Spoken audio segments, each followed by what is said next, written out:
হাসারাঙ্গাকে এত বেশি চড়াও হওয়ার কারণটা কি? আমি যখন ব্যাটিংয়ে গেছি তখন হয়তো বা লাগতো 60-এর মতো রান। তো মুশফিক ভাইয়ের সঙ্গে কথা বলতেছিলাম, মুশফিক ভাই বলতেছে তুমি যদি তোমার জোনে পাও তো তুমি হিট করতে পারো, কোনো সমস্যা নেই। তো আমি মুশফিক বলতেছি ঠিক আছে ভাই, আমি চেষ্টা করব।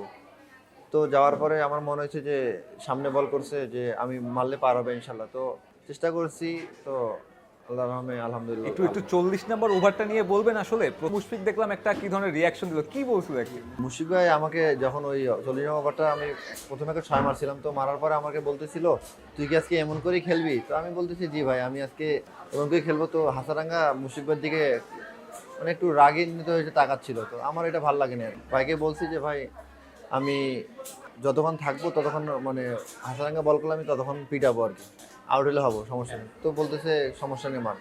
তো যখন 6 মারলাম তো উনি হাসতে হাসতে বলতেছে ঠিক আছে।